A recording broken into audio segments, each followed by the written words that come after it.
Today I'm going to be talking about JFK's Apollo moon speech. The greater our knowledge increases, the greater our ignorance unfolds. JFK says this in his opening statement about his Apollo moon speech.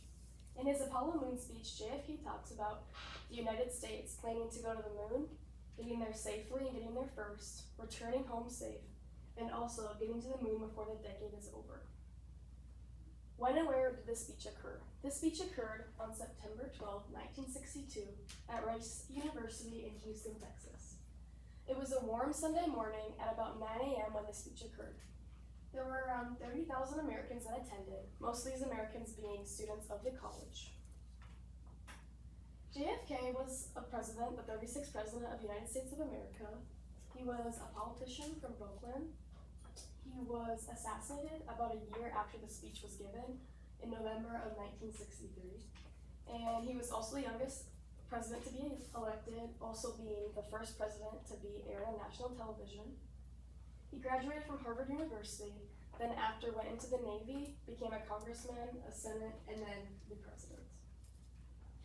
The significance now and then of the speech were that the Americans rallied together during the speech. So after the speech was given, there were a lot of Americans that thought going to the moon would be impossible because no one had done it before. We weren't really big in our space program yet. But in the speech, JFK said that we chose to go to the moon. And I think this is a quote that a lot of people still think about when they hear about this speech, because we're choosing to go to the moon, we're choosing to be the first, and we're choosing to make this a big deal because we want to be the first ones there before anyone else. This also revolutionized the space program because it allowed NASA to grow, not only go to the moon, but go on to bigger things after we went to the moon. And we also learned that if us Americans work together on something so big as the feat of going to the moon, that we could do a lot more greater things after this, which I think was super important and is significant to this day because we could do much greater things now than just going to the moon, which we've done 5 more times since and landed safely. So I think that just says how big the speech is that we can even go back now to this day. Some devices I found were amplification, which being the first wave of the Industrial Revolution, the first wave of modern inventions, and the first wave of nuclear power. To me, I really like this in this speech because it shows really how far we've come in such little time, going through the Industrial Revolution, modern inventions, and nuclear power.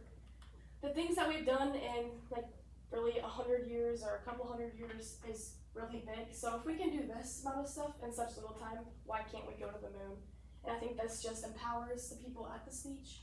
It reminds them how great America is and that we can do much greater things than what we've already accomplished.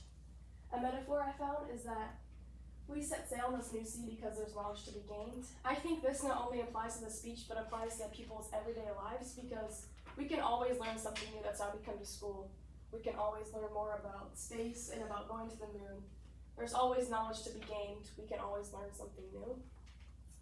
Next, an anaphoria I found was, and do this, do it right. Do it first before the decade is out, and we must be bold. So to me, this says that we have to do it right first of all, so we don't lose anyone that's going to space, so the space shuttle doesn't blow up or anything that happened before, so we don't lose Americans while doing such a feat. But also we need to do it before the decade was out. I think it's important to set a goal when you're striving to complete something because it allows you to push harder, work harder to complete such a thing. And also once we do it, we have to be bold. So I think when we get to the moon, we have to keep being bold and keep shooting for greater and better things. Next I have Ethos, Pathos, and Logos. For my Ethos, I have that he was wearing a navy blue suit, which shows professionalism, ethics, and his credibility towards what he's saying. It's not uncommon for a president to be wearing a suit, but again, I think it just shows that he cares. He was practicing this speech. He wanted to look nice, presentable. Next, I have that the space budget grew 3 times and also sending a 300-foot rocket 240,000 miles away. He used numbers and statistics throughout his speech showing that he learned about this, he practiced it, he cared about what he's talking about, and he wants to complete this goal. Lastly, I have that he used many uplifting and purposeful stories to change people's emotions, talking about how far we've come in such little time, to try and empower the people and make them want to complete such a goal. Next, Violet and Dur. Being the first country to land on the moon is a huge thing, and I think it's endured. Like, we know we were the first country to land on the moon. We're proud of that, and we keep pushing to strive for bigger things. It grew our space program. NASA's not only gotten bigger, but smarter. We've become one of the best space programs in the world, and we continue to grow. And I think this just shows Americans how, like, we can change when we look at challenges. Like, people thought it was impossible to go to the moon, but we did that, and we've done even more since. And next, I'm going to play my video clip. There is no strife, no prejudice, no national conflict in outer space as yet. Its hazards are hostile to us all. Its conquest deserves the best of all mankind. And its opportunity for peaceful cooperation may never come again. But why, some say, the moon? Why choose this as our goal? And they may well ask, why climb the highest mountain? Why, 35 years ago, fly the Atlantic? Why does Rice play Texas? We choose to go to the moon. We choose to go to the moon.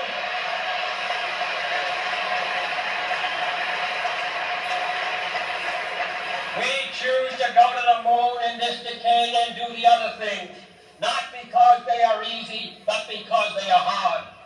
Because that goal will serve to organize and measure the best of our energies and skills. Because that challenge is one that we're willing to accept, one we are unwilling to postpone, and one we intend to win, and the others too.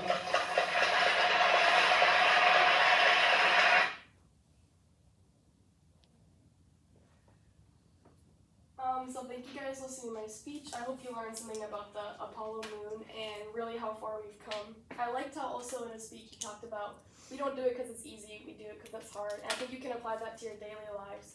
And don't just skip the easy stuff, work hard, because you can have greater things that come from that. So thank you guys.